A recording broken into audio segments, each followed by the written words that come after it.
This episode of the podcast is brought to you by Bill Fick Ford. Bill Fick Ford is the number one Super Duty dealer in the entire country, guys. Number one. I can't think of any truck dealer who does more for the rodeo community than Bill Fick Ford. Guys, they're a family-owned and operated dealership. No bull discounts, no bull interest rates when the financing comes in. These are some of the best rates you can get. Yo, you're not in Texas? You're not in Huntsville? Well, guess what? Bill Fick Ford offers nationwide shipping for all their new Super Duties. I can tell you myself, getting a new Super Duty from them, I'm pretty excited when it comes in. Talk to Bill Fick Ford. Go to BillFickFordHuntsville.com. That's BillFickFordHuntsville.com for the best deal on a new Ford Super Duty pickup. Check them out. This is The Gauge with host Chance Conradou. Are you freaking serious? It's Conrado.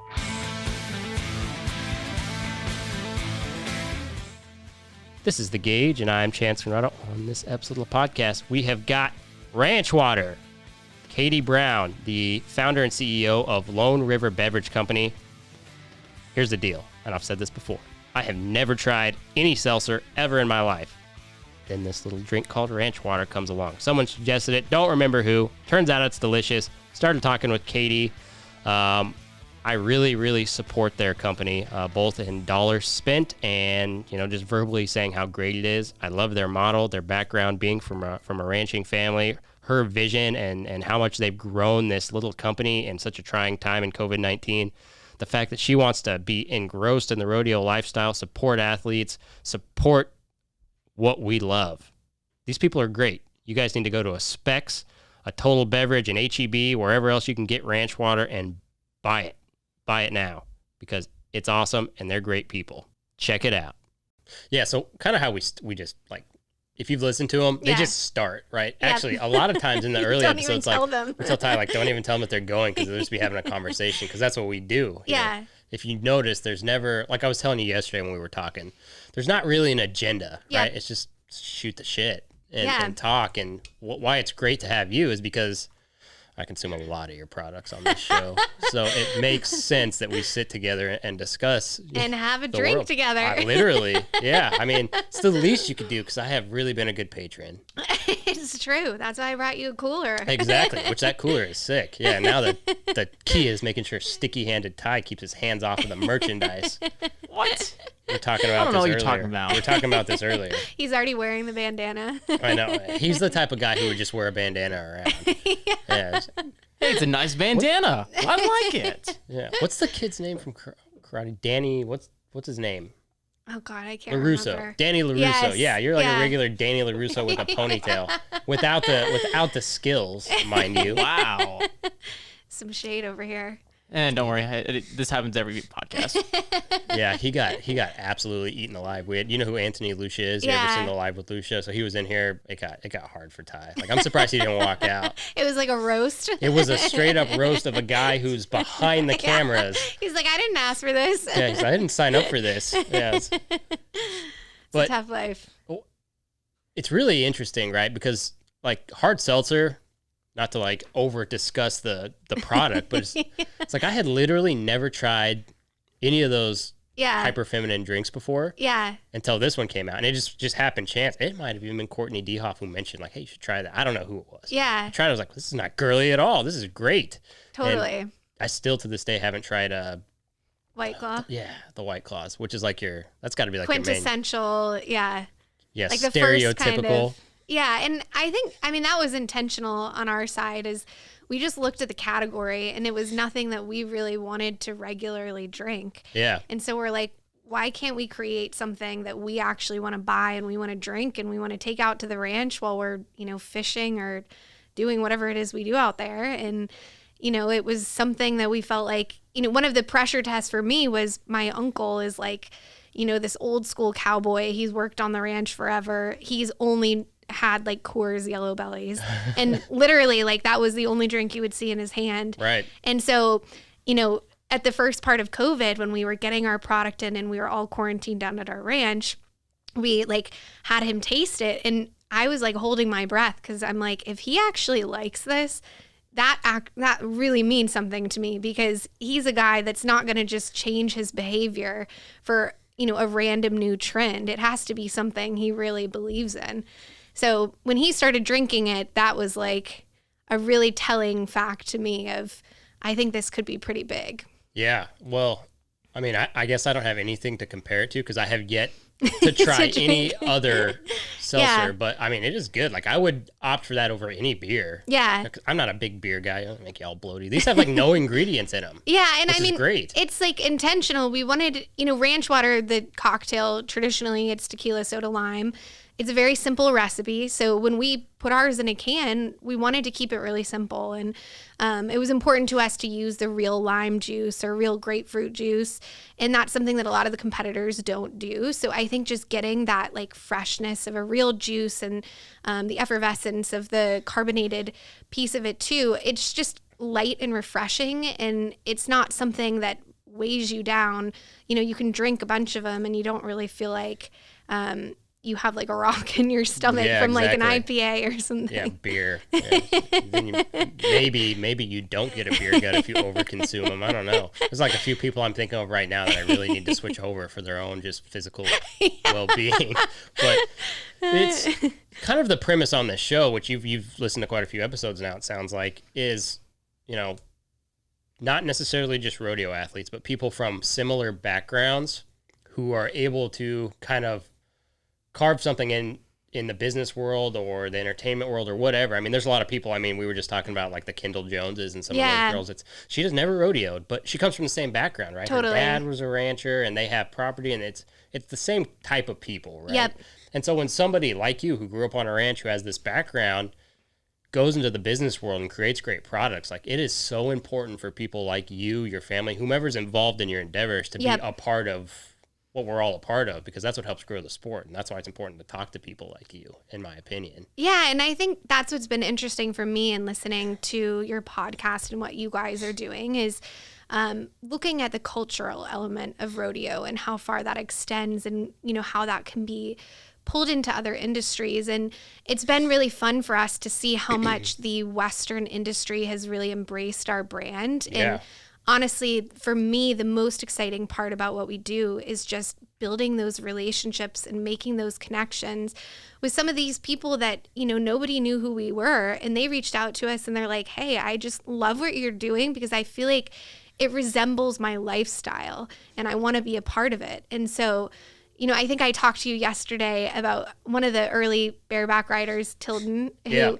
he's sponsored by another brand, but we just made a connection with him, like a friendship, and he brought us into the Riggin Rally. And I think that was a really pivotal moment for us with the rodeo community, because it was a time, when a lot of guys weren't able to get out there and rodeo and make money, and they were putting on an event to kind of support that community. And we were able to jump in on that, be a part of it, support them, and also just get exposure to the type of people, to your point, that I think, have the same value set that we do. Right. Well, and it's important, right? Because that value set extends into a lot of other things that aren't rodeo, just like what I had said, that'd be the outdoors or whatever it is, business, ranching, farming. It's a pretty broad stroke brush, right? But the great thing about rodeo is it's actually this physical thing that can unite people, right? And yeah, Tilton's a great guy, and what they've done, him and the Steiner family and everybody who's involved in producing that Riggin Rally. I mean, we were at that one, and then we went to the one all the way in Montana. Yeah, that one looked for awesome. Yellowstone, where the Yellowstone cast was, and we did shows there while it was going on, and yeah, I mean, it's great. Anything like that kind of carves a in the same industry but a different path. It's like the PBR, right? I mean, we were talking about the PBR a little bit yesterday, right? It's the same thing, but it's totally different. Totally. Right? Yeah, and I think, for us, again, like what's been really fun is just that a lot of these connections have happened really organically. Like, it's not like we've paid for product placements or anything like that. I mean, we're a small family-owned business. We don't have deep pockets yet. Right. And so, a lot of them have just been these organic relationships that we formed, and it started to build this community around our brand that it does like tap into a lot of different parts of the Western community, whether that be country music or with the rodeo athletes, any kind of outdoorsmen like hunting, fishing, etc. There's just so many places that it starts to extend. And I do like agree with that mindset of just starting to broaden that. And I think now more than ever, it's a value set that is really resonant for people. And I think, the community right now is looking for that kind of simplicity, and we've gotten back to this essential living, and there's nothing more essential than, the Western lifestyle. You're connected to the land, you're connected to your food sources. So I think that's absolutely what we represent and where our values come from. Totally. Yeah. And it's just crazy. Like an industry, so what just came out announced today is that they're not doing the Fort Worth Stock Show. I saw that. Yeah. So Denver canceled. Now the Fort Worth Stock Show, which makes no sense to me because they're doing the NFR here. They're doing the PBR World Finals. Well, do you think the NFR will be impacted? I was curious about that. And some guys that I was talking to this morning were asking. If the NFR will be impacted by Fort Worth's decision? Yeah.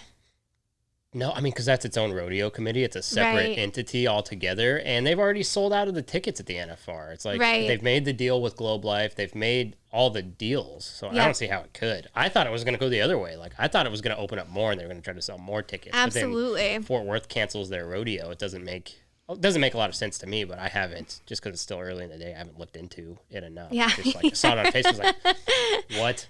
Yeah. Well, yeah, and I mean, I think that's, for us, the NFR we're really excited to get involved with, because I think that's kind of the major event that's happening this year, given a lot of the things that have closed and haven't happened on the regular schedule. And so, I think it'll be nice to see some people come together, obviously with the precautions that are necessary to take. But I think people are really yearning for that kind of like community and connection again. Well, especially in our industry, because we're used to having it year round. Yeah. We're used to traveling like carnies kind of from place to place and just having that camaraderie with the same people over and over again. And when that gets taken away from an entire industry that you didn't think, like, you could go back, and I'm on record saying there's no way they're shutting these rodeos down. Like, we talk about this all the time. I saw the broken record, and people on Twitter mock me for saying the same stuff over and over again. But it's true, right? Like, there's just no way, this was back then, that they would shut down a Cheyenne Frontier Days. Right? There's no way they're going to shut down a Denver or Fort Worth. Like, they're already shutting them down and saying, hey, we'll just see you guys in 2022. I know. Is this coronavirus thing that impactful that rodeo in the future is already, they're just calling it? Well, and it's interesting because, in our industry, Governor Abbott just announced that bars will be opening back up to 75% capacity mid-October. So it's like, everything from a regulatory perspective is kind of telling us that things are going to start opening. So when I heard about the announcement about Fort Worth this morning, it just, made me wonder how much of, the other parts of the industry opening up is really going to happen at this point. Yeah, but I mean, for the bars and stuff, it's like almost too little too late. I mean, some of my favorite places to go, like on West 7th, like they're closed. They're gone. I know. There's actually, there's a famous bar in far West Texas that we love, that we'd been going to forever, that, they were in a position where they were thinking they maybe were going to close, and it actually, they were able to form a partnership to keep it open. But it's stuff like that. It's like, bars that have been in the like community for 50 plus years. And it's a place that people have a lot of, memories. And it's like this kind of gathering place for people. And that may not exist anymore. So that is tough to see. Absolutely. No, and it's brutal to see it, because it's like you discover it in weird ways. Like, there's this restaurant that I like to take people, like if guests fly in, I always take them to that place. Yeah. I literally took a guest to it, and it was like barred up and closed. Like, whoa, I didn't get the memo. This is like 2 weeks ago. I was like, this is guess crazy. We're going to go to Taco Cabana. I guess, but talking with people like this Pam Minnick, who's one of the owners of Billy Bob's, that they're able to survive with the number of dollars, just, that sounds stupid. The amount of money that they lost in revenue over this course, it's in such high excess that it's like, how could anybody sustain like this? Like, it makes sense that they're all going out of business, because the margins are so tight in the restaurant industry anyway. Absolutely. Yeah, it's been a tough one to watch. And like I said, I mean, it's just a lot of your favorite spots, it's really in question whether they're going to be back open or not in general. And so I think the next 6 months will be really telling into what that part of the industry looks like. And for us, obviously, when we launched, like right at the peak of the pandemic, we launched in mid-April. So that's never even been an option for us to have our product in bars because they just haven't been open. Right. So I think that's a whole nother aspect of our business that I'm excited to explore and see kind of what people's reaction is to us in that environment. But, who knows when we'll start to really get into that. Right. I mean, that's a good point. Like, you guys literally started like a hugely impactful business with a great product in the middle, very similar to us actually. Yeah. In the middle of a pandemic. Now, granted, I'm sure you were planning it for a long time and trying to get everything dialed in, just like we were. But yeah. The pandemic probably had nothing to do with what you guys were planning, right? Yeah. I mean, we had been working on this, I would say, for over 5 years. And we always knew we were going to go to market in April, and we had like committed shelf space with some of the big retailers in Texas, like H-E-B. So we were really racing to that date. And it was interesting because in March, as things started to transpire, we're just talking to each other every day. Like, what the hell is this going to look like? And what does this mean for us? I mean, are we going to be able to actually get our product out there? I don't know.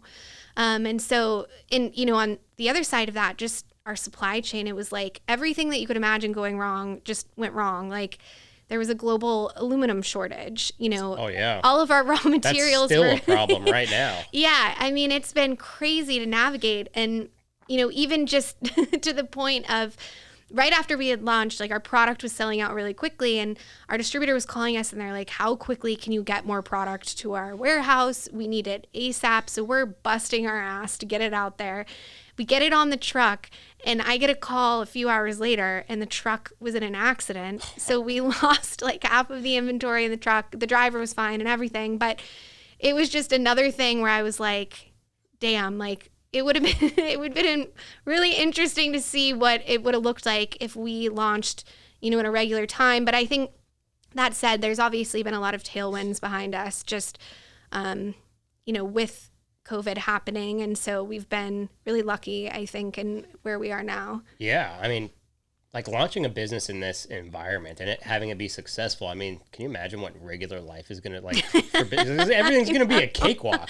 Yeah. Well, and I think, you just think about entrepreneurship, and I was thinking last night about a lot of the parallels to Rodeo, and that, you're really going after this dream and taking a huge risk to pursue it. And it's just this constant like roller coaster of ups and downs. And, I think that's just what you get with entrepreneurship in general. But yeah, that's all you get. Yeah. I mean, literally, it's funny. Like, with my other company, I've got a business partner in that. And it's like every day we're just talking about like, okay, what's next? Yeah. What's next? What else could go wrong? Right. It's all day, every day. That's just part of it. And what you don't realize is you forget like how good things are even in those bad times as long as you do the right things. Absolutely. Yeah, I mean, there's like the highest highs and the lowest lows, and that can happen in the span of like 12 hours. It literally, like daily, it's like, just what personality do I need today? Yeah. But that's just like Rodeo. I mean, totally. Split seconds can change everything in Rodeo. Yep. In every single event, and you just kind of have to move on to the next opportunity. Yep. And I think it's that resilience that really sets these kinds of people apart. It's just being able to navigate that. I mean, you're not going to have this just easy road where everything works out the way you want it to. So I think it's like, you have to be really resilient and really resourceful. And I think that's absolutely like what a lot of the rodeo athletes, I think, it's interesting though, because like, if you look at the world right now, like the issues people have and the complaints that people have just with like, say, the country in general, right? Yeah. Or just the way things are. It's like, that's what's missing from most of these people who have these massive complaints, right? Yeah. Is just that will to do things. And I think that's why it's so important for rodeo, or just the lifestyle, everything that encompasses it, the products, the people, to expand, to grow. Yeah. Because that culture is just needed, because it's not like it's a far right culture or anything like that, or it's not even political. It's a mentality that I think almost everybody could benefit from, because if you can go out there and do what a professional rodeo athlete has to do in one calendar year just to make ends meet. Yeah. I mean, you could do almost anything. Totally. Absolutely. But not everybody has that mentality right now. It's more like just, I don't even know what it is. It's just so weird. I don't know. I'd be curious what someone like yours opinion is, especially with the roller coaster year you've had. Like, yeah, I mean, I think what I've really learned in getting into this, so I set out to, so ranch water is a drink that originates from West Texas, where I grew up and where my family has a working ranch. And, for me, it's more like a part of the culture out there. And I think it's emblematic of like the spirit of the people. It's this no frills, get the job done kind of thing. And so, I just think that when I set out to do this, I wanted to celebrate where I came from because I'm really proud of that and what it stands for. But what I've realized is that it's like a lot bigger than just a place on the map. I think the value set that's associated with that is actually something that is really universal. And, it's that work ethic. You're up at, sunrise down, who knows when. And it's like, I think that being instilled in you, and for me at such an early age, just seeing that, I think is something that I'd be hard pressed to find someone that doesn't really value that and doesn't value someone that approaches life that way. Right. And so it's been fun to see, and I think interesting how resonant our brand has been with people. And I think for me, it's because it's about a bigger, like, universal value set versus where we come from specifically. But I think where we come from just naturally, just, a lot of the industries out there, it requires that hard work because they're industries that are essential to, our food and energy sources. And so you have to have that kind of perspective on life. And, I think for the Western lifestyle, that's just one that you're right. Like, I think Americans right now want more of. And I think they want to be connected to almost like the simplicity of that way of life too. And just that it's not about all of these complicated things, but it's about focusing on what's really important in life.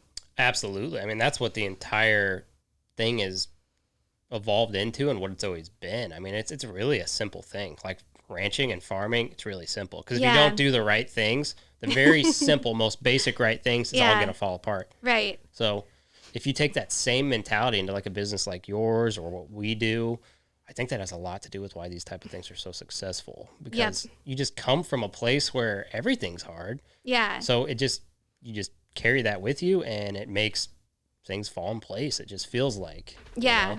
I don't know if that's probably the most elegant way of saying it. I'm usually a little more elegant with my words, but it's just thinking about it like, you coming from your ranch background or me coming from my background or whatever, it just has a lot to do with probably why things work. Yeah, totally. And I think, it's just like we wanted there to be an authenticity in everything that we did from, every photo that we use on our social media. I mean, those aren't like models that we hired. They're guys that are out there working a ranch or our ranch, or they live in the area that we're from. I mean, they had never even done a shoot like that before. So it just was really important to me that we were showing the real picture of what West Texas looks like and almost like what that Western lifestyle stands for versus what I think a lot of people try to do and do the Hollywood version. Which I think, there's a place for that too. But it was important for me for that authenticity to be woven into everything that we were doing and what we were showing to the world. Well, and even Hollywood's starting to take it more now. I mean, I think there was somebody from the PBR who was in Vogue or something like that recently, and Mr. Google's going to find out who it was exactly. I can't remember. I was just talking to somebody about it, but just like in some of the campaigns that they're doing, or even the show Yellowstone, for instance. Go ahead, Ty. I wasn't listening, so I don't know what you want me to look up. So you just were pretending to be productive. This is the problem. And we weren't that interesting, I guess. Yeah. No, it's all right. It's still a little early for you. It's 12:30. Yeah, he's like one of these guys who stays up all night. Like when he edits the episodes, he goes till like 4 a.m. to it. Whoa. And then you can't get a hold of him until like late lunch. You're like, are you okay? Yeah. It's like, shit, what's happening in the internet, Ty, that's keeping you up so late? Yeah. No, like you said, I'm always editing episodes at like 2, 3 a.m. Yeah, it's really hard too. It's that work ethic. He just can't stop himself. Exactly. It's because it's also just they're long. It's tedious for me because I have to so essentially what you guys are talking about, I have to re-listen to this in real time because I'm going back between the different little camera angles that we have. Yeah. So it's tedious. So I do it whenever nothing else is really going on. I couldn't even figure out how to turn those cameras on. Yeah, me neither. I didn't even really realize that was a camera, so it's very small. They're a lot smaller now than probably what you would think. Lots of power in those little cameras. Yeah. The 4K stuff, you're very clear on the picture. Well, it looks great. You guys have good equipment here. Yeah, we tried. And that was important, right? Because when you try to do something like this, it's like there's two ways you could go. You could go really just get the starter pack. Yeah. Or you could be like, what's Joe Rogan use? All right, we're going to copy all that.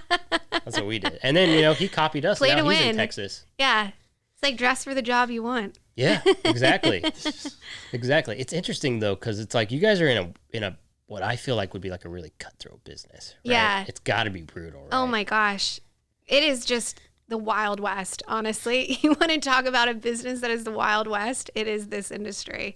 And that has been surprising to me in a lot of aspects, but there's also a lot of really good people. I mean, a lot of the distributorships are family-owned businesses, which, I come from my family having a family-owned business, so I can really relate to them on a lot of the values that come with that. And, but yeah, I mean, the competitors, it's like the second someone starts to see something successful, they will come after you, and you better be ready to stand up and hold your position. And so I think that's the point that we're in now is, we're this small brand and we've really disrupted the seltzer category in Texas and Tennessee. And I think it got a lot of bigger guys' attention. And so next year, we're definitely going to be in a position where we're having to really defend the kind of success that we've had so far. And my hope is that consumers will be able to still see through to the authenticity and the story behind our brand, and that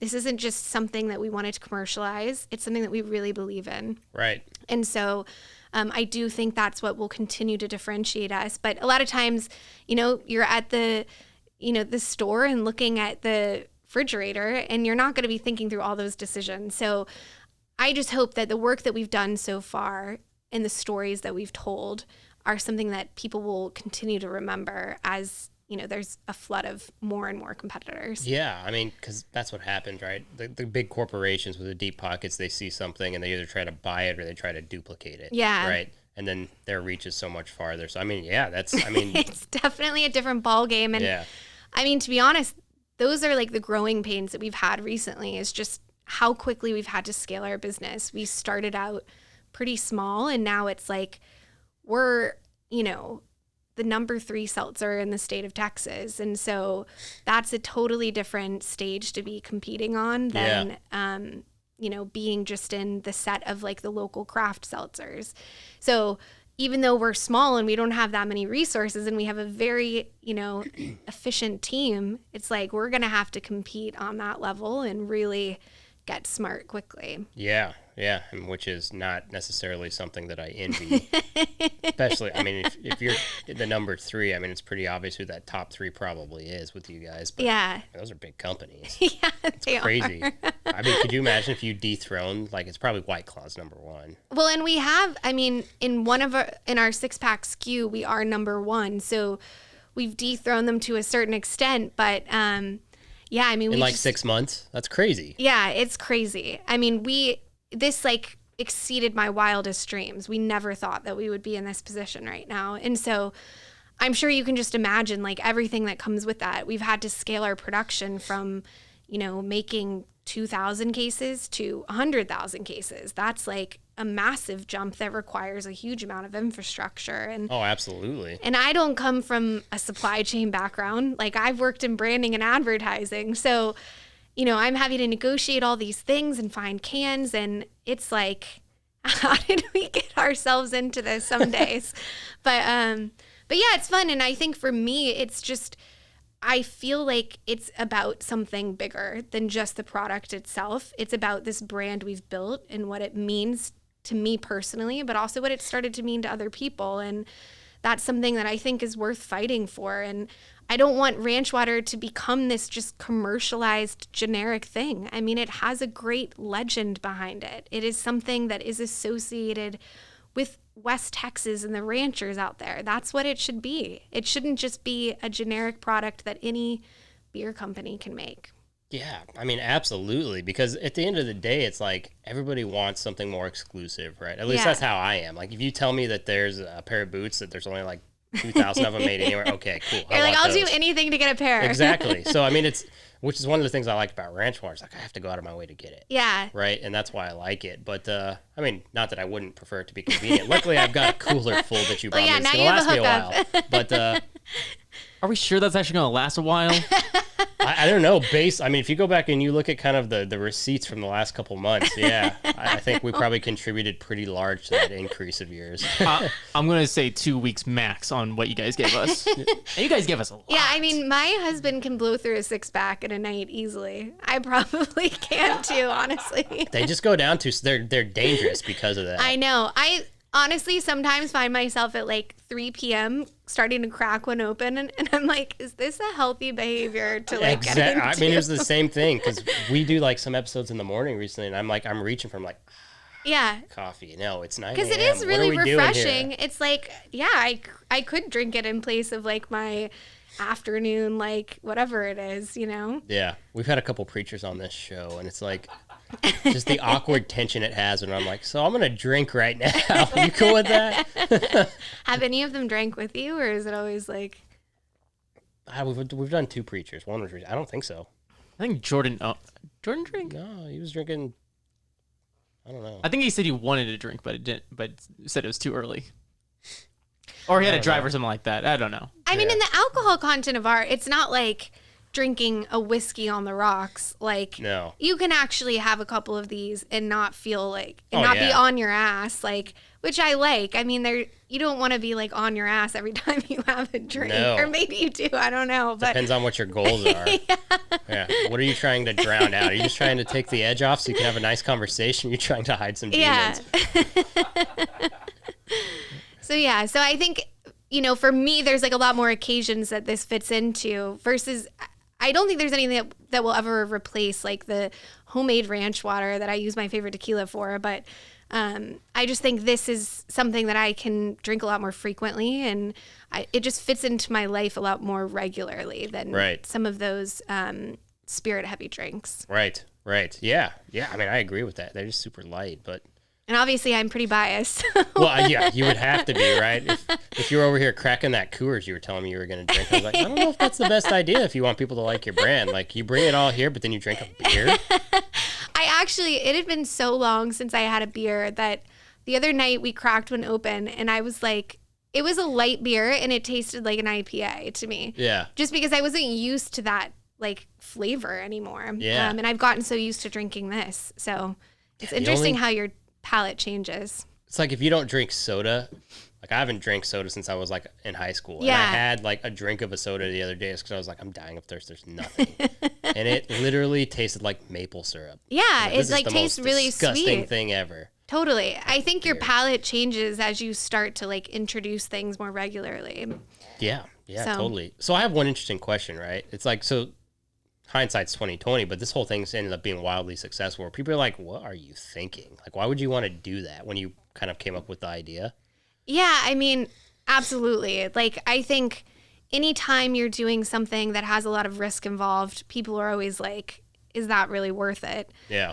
Especially, you know, I got into this and I was pregnant throughout part of the process. Like that raised a few eyebrows. And, you know, there's just a different level of responsibility that comes with that, too. So, yes, there have been a lot of people along the way that have just said, what the hell are you doing? But I think on the other side of it, I mean, there's been a lot of people that just immediately understood our vision from the beginning and have been behind us. And so I think that's a huge part of why we've been successful. And, you know, the people that believed in us in the beginning, like our, you know, VP of sales, like he came to work for us before we even had really a liquid that we felt good about. And it's like that leap of faith, I'll never forget. And the loyalty that you have to those kinds of people, I mean, is amazing. And even like our distributor, we met with them, and that was my first time ever going into that kind of meeting. And I remember sitting in the lobby and our sales guy sees them walk in and he's like, you better get ready. We're meeting with the big boys today. And I'm like sitting there like, holy shit, what does that even mean? And, you know, those guys, like we sat down with them, they immediately got it and they're on board. And it's like, we're just this tiny company and they distribute brands that are international.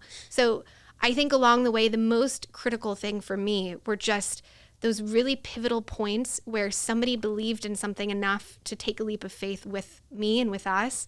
And that's what, you know, gave us the confidence to keep moving to that next stage. Right. And really grow into what we are today. And I think there will continue to be people along the road.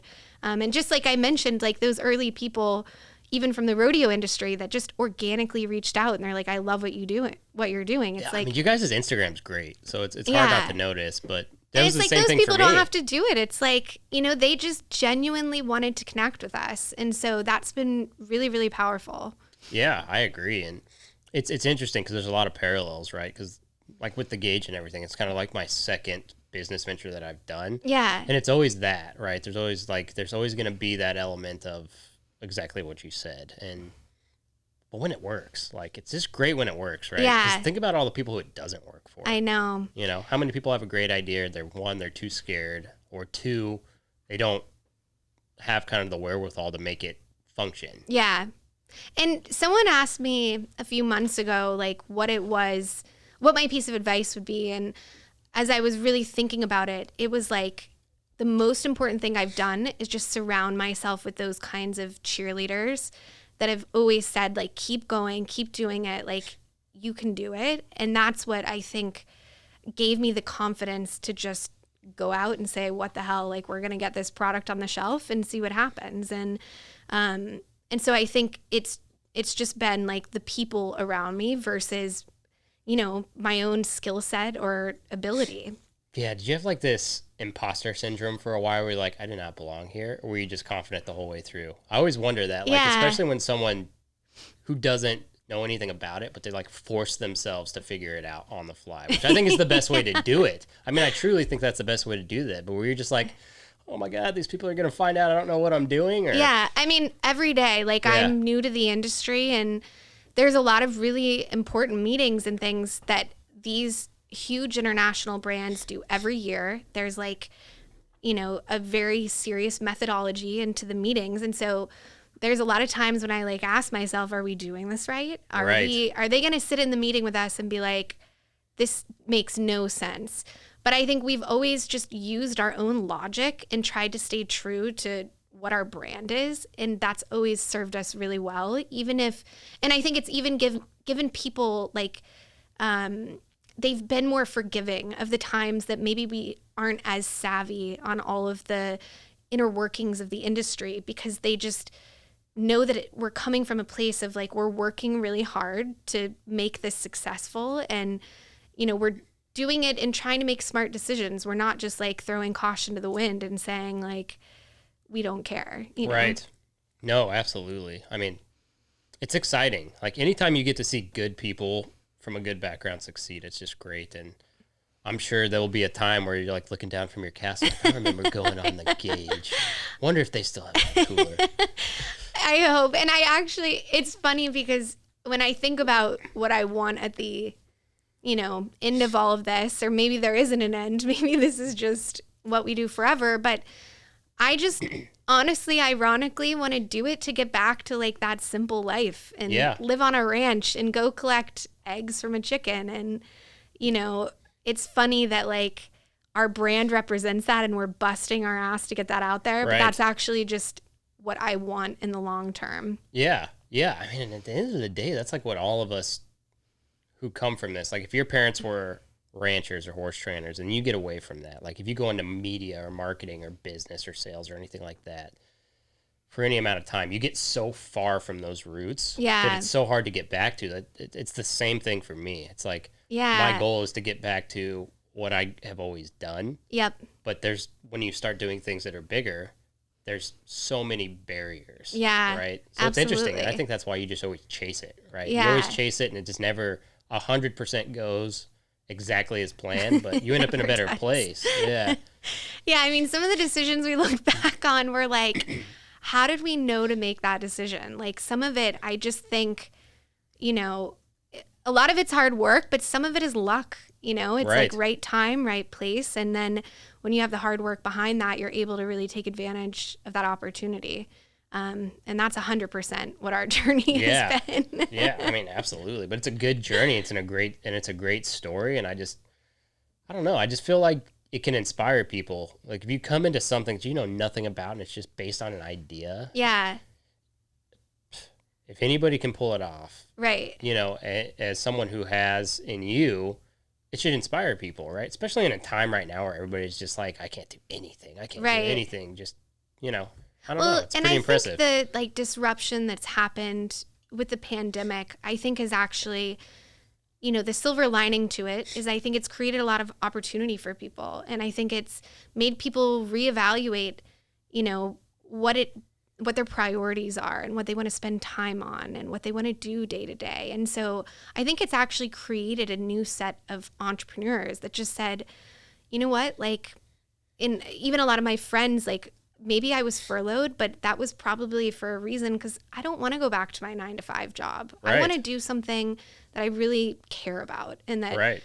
I have more control over. And I think for me, while that decision happened ahead of the pandemic, it was kind of the same process of I'd been working for these big companies and building these brands for other people. And I just got to the point of why am I investing all of this time and energy and, you know, even like emotional equity in something that I'm building for someone else? Right. You know, why don't I do that for myself and really build something that I believe in myself? And if I put that much energy, effort into that, you know, I can't see how that couldn't be successful in a certain aspect. Yeah. I mean, and that's kind of the place some people get to. And it may not even be entrepreneurship, right? It may just be like, oh, wow, this company furloughed me and apparently I wasn't of value to them, which is not always the case with businesses, right? Like that's kind of harsh especially if you went through as a business owner the pandemic and trying to get the PPP loans and the SBAs, all the things that go involved with that. It's like I loved what you said on one of your episodes. You're like, I launched this company and then thinking it was going to be the best year ever. And 3 months later, I'm filing for government loans. Yeah. I'm like, that happened to basically every American. It just is crazy. Well, yeah. I mean, that was exactly what it was. It's like, so if you if you were in any type of business in 2019 and it was a great year, and then 2020 was shaping up to be like unbelievable. Yeah. And we were just like making all these big decisions, investing in Mark, doing all these things. And then someone put a notice on our door and shut us down. Right. Just done. Yeah. Okay, cool. Yeah, okay, so this is not going to be a good year. Sweet. Right. How can I get money to survive?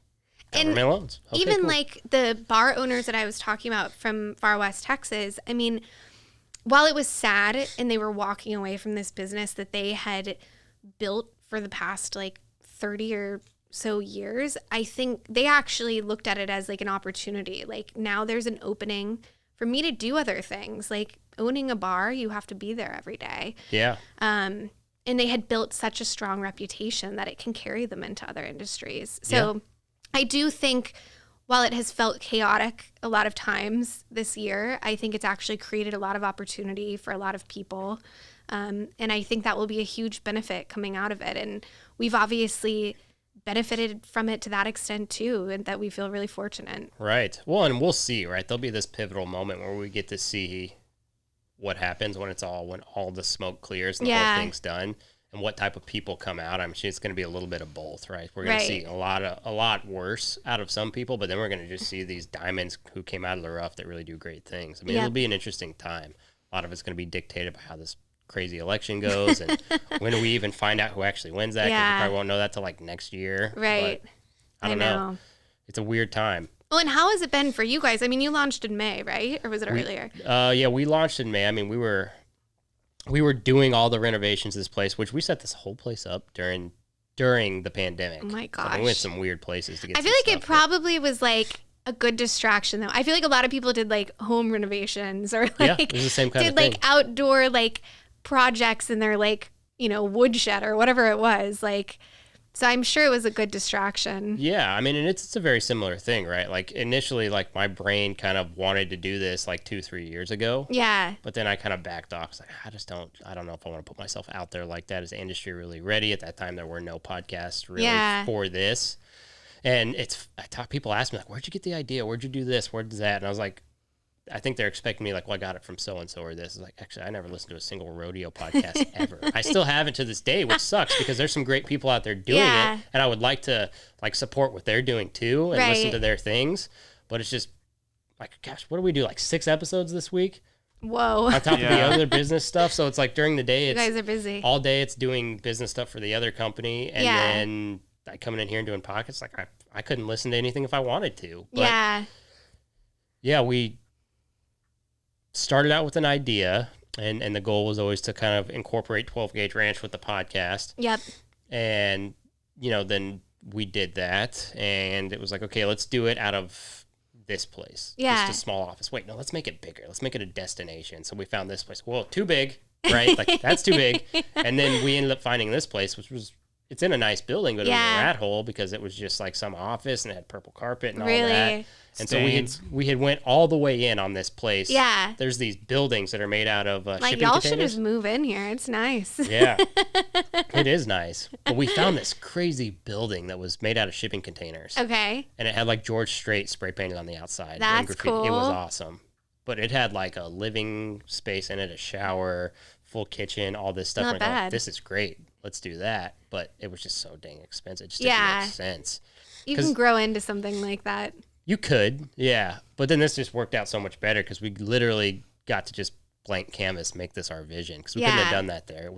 You couldn't have done this because it was all windows and you couldn't have done anything really. We could have set up maybe this table. Yeah. But we found this and we just started from scratch and we threw this whole place together in like a week and a half. Wow. Start to really? finish. And everything's handmade. Gosh. All those desks, you've got the 12 gauge Maybe you should start a different arm of your business. Right. It's like renovating people's houses and stuff. I mean, you could. The guys who did it, though, they had renovated the office for my other business, so I knew they could do it. But they literally built this furniture. Wow. Right? Like, that is really copied cool. the flooring. We put the hardwood flooring on this because people are going to be spilling drinks on it. They made all the desks, all the wood trim. It was hilarious. I mean, you feel like you're walking into like a ranch when you come in here, which is awesome. Yeah, that's the goal. I mean, we like to think that there's probably not another studio like it anywhere for any podcaster or much else because we just made it so, I don't know what you say, like just intimate, I guess. Yeah.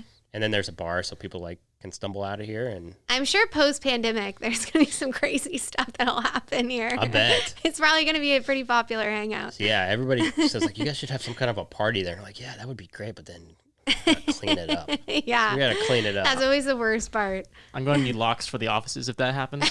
Yeah, exactly. So you can just go in the corner and plug your ears because you're not old enough to go to a party yet. So I can lock the equipment up, but okay. Just kidding. The joke with Ty is that he's got a baby face. Yeah, he really does. I'm 22. When I first met him, I thought he was like 17. I was like, I don't even think you're old enough to be hired. Hey, a baby face is good. It is later in life. Yeah. She's got a good point. I think a lot of women would want a baby face. Yeah, a lot of anybody. Especially if you're doing entrepreneurship and you're up all hours of the night, you don't get enough rest. Like the wear and tear on your personal health is probably just crazy. It is. Yeah. But, I'm glad you came on, and I've really wanted to know what the background was and kind of how it came about. And it's good to know and get to see a face with the brand, however unhealthy it might be to consume large amounts of alcohol. I'm glad I can be a patron, and I'm really happy I got to sit down with you. And absolutely, I think you guys are going to just crush it. Well, and we're happy to support y'all too. I love what you guys are doing, and I'm excited to see what comes of that as well. Oh, absolutely. I mean, we're doing big things with the NFR, and we're just really, we feel blessed because the growth that we've had is just, I didn't know. It's very similar to you. It's like I thought people would like it because we could get the right people on. Right. But I didn't know the download's going to be what they were going to be. I mean, we'll never disclose it. Some people do. We're not going to. Well, it just shows, I think, crazy. That you're giving the right people a platform, and people are really interested in that. And, and listening to the stories, they're fascinating. I mean, it's just, I was telling you, I listened to your sister's story, and it was so inspiring, and all the kinds of ins and outs and ups and downs that she went through. I mean, I think letting people get a peek into that, I think inspires them to pursue similar things and absolutely. know that it's not a perfect journey along the way, but if you just keep your head down and work hard, you can still make it happen. Well, and there's so many people with similar stories to Ivy or their own version of that story. But one thing the rodeo trail does to you, if you want to call it that, is, I mean, it will spit the people out who are not tough enough for it or don't want it. Right. I'm one of those people, I will say. Like, yeah. I didn't want to keep doing that. Like, I didn't want to do that. I wanted to figure out something else.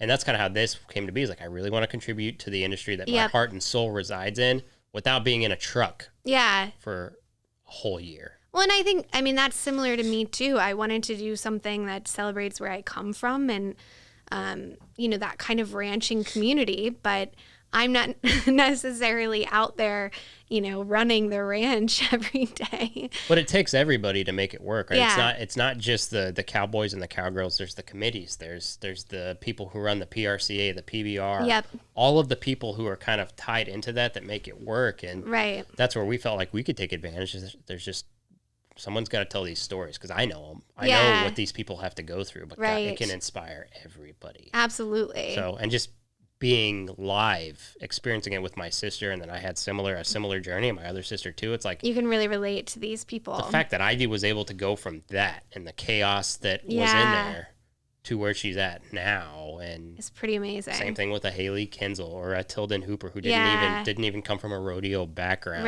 or you name the person. They've all got this perseverance story that has to be told because the industry's just small enough that no one's telling it. Yep.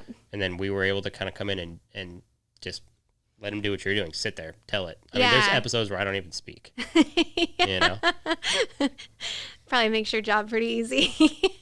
Kind of does. You know, that's one thing. It's like when you're dealing with amazing people who do amazing things, it's like, and they'll let that just out. Give them the platform. Just let them do it. Yeah. Absolutely. And I think, you know, for me, as I look at like the journey that we're on and where our business goes, the most important piece to me and the thing that I love doing the most is just connecting with that community. Yeah. And so that's why I think things like the NFR I'm so excited for this year. You know, hopefully it happens as it's intended. But I mean, if it doesn't, it'll be a shock because everything's done. Yeah, totally. We wrote our checks. Everybody's wrote their checks. So right. Yeah. And so I think it's just, you know, actually like getting to, you know, see those people in person and keep building those relationships is what I'm really looking forward to, and just getting people together, honestly. I mean, you guys are going to fit in good. I think so. We'll be there, so. Yeah. You get your tickets and everything? You get it all? Yeah. So we're going to have a presence at some different parts of it. Obviously not in the stadium. That's spoken Cowboy for Christmas by, maybe? Or Yes, yep. yeah. So that's awesome. So yeah, so I mean, hopefully people are trying us out there if they haven't already. And again, like we'll be there. So excited to meet all the people that we've connected with, you know, through social media and other ways, and just, you know, get people together. Had you ever been to Vegas before? Is this going to be your first NFR It's my first one. Seriously? Yeah. Oh, okay. I know. So it's going to be very different. This is not an authentic That's what I've NFR heard. experience.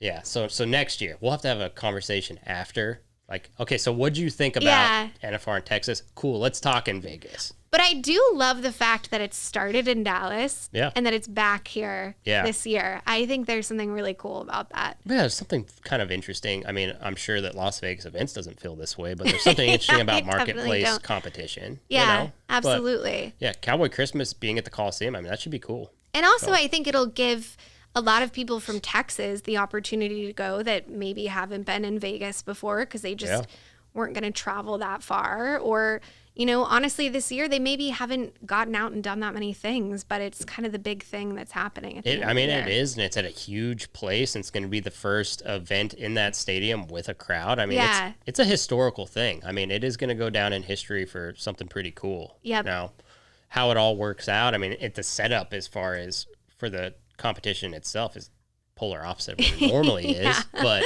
still it's going to be sweet, and it'll be interesting to see how the hotels work out and all that, because that's the nice thing about Vegas is like you can get a hotel for $120. Everything is set up in this like central 10 square area mile thing. So it'll be weird, but it's going to be awesome. So it's a perfect time for somebody like you to get involved. Well, and I think for us, like we probably wouldn't have had the chance to participate in Vegas just because those contracts are spoken for so far in advance. But again, just speaking to like the opportunity that's come through because of the pandemic, it's like, it's kind of created this situation where like small brands like us can get involved, and it's not just all about these big brands with deep pockets. I mean, I think the fact that we're local, like it just gives us a little bit more opportunity there. So well, and by setting it up this year, being involved, you are going to be able to do it every time in the future. Yeah, so, exactly. Yeah, they'll always come back to you, and that's what's great with the people that you probably dealt with, the same people that we always deal with, but they'll come back to you next year. So you're always going to have an opportunity to partake. Yep, exactly. Yeah, so